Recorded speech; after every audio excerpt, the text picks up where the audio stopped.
come from the people. Power is vested in the people.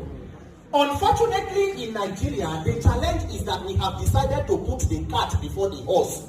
So everybody in Nigeria is struggling today because we have failed to identify the most important thing that we are supposed to do. Everybody they vex, everybody they happy, but I'm sorry to inform you that anger is not a plan.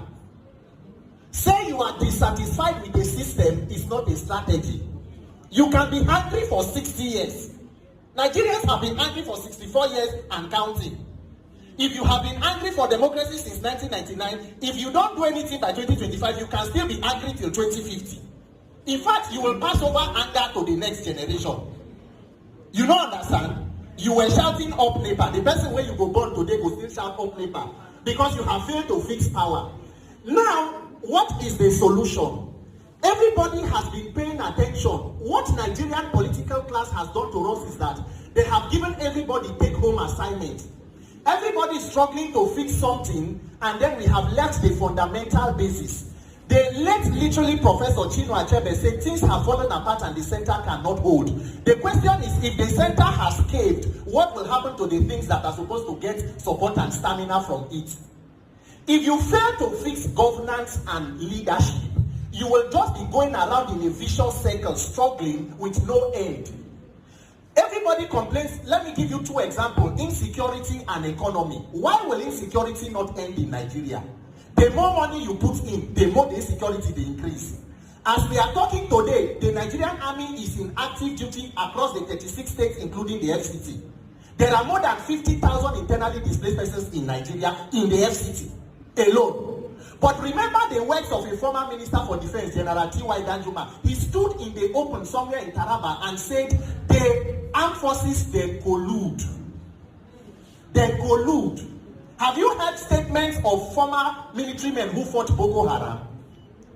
Remember in 2019 when police went to go and arrest a certain kidnapper somewhere in Taraba, men of Nigerian armed forces opened fire on that convoy, killing 3 officers and a civilian, and somehow the kidnapper escaped. So how will insecurity end? Who is benefiting from insecurity?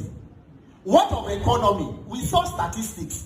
Economy will not grow because more than 60% of your budget is outrightly stolen. You are not investing in critical sectors of production.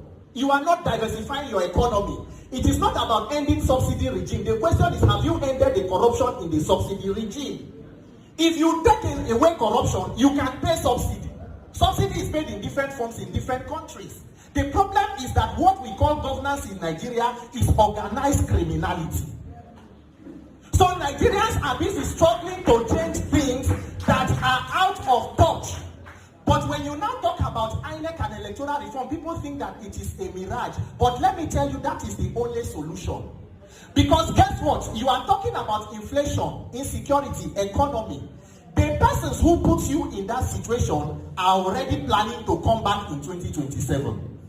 So if you fail to hold them accountable in 2027, so you wait for another 4 years till 2031. Maybe the person who will come after them go easy pass for 2031. Nigerians, the solution to the Nigerian problem is getting a system of accountability. The problem of Nigeria is not just that you and I have refused to be participating in democracy. It's because we have failed to hold anybody accountable. You can do anything in Nigeria and go away with it if you have the connection. Buhari had 8 years. Buhari brought in a successor. Buhari is a statesman. If you are not careful, if you live long enough, like Babangida, Buhari will write a book about democracy and how he fought for democracy. If you do not do anything, President Tinubu will finish 8 years and will also write a book about how he built economy and fought for democracy in Nigeria.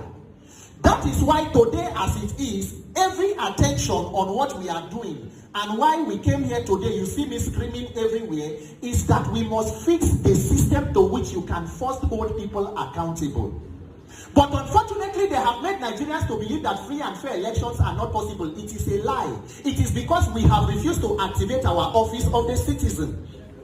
Every Nigerian is too either unbothered or afraid to hold the bull by the horn. They go tell you, say, this same set of senates, they no go give free and fair election. If they not give you, where will you get it from? Maybe you wait for the next people to come.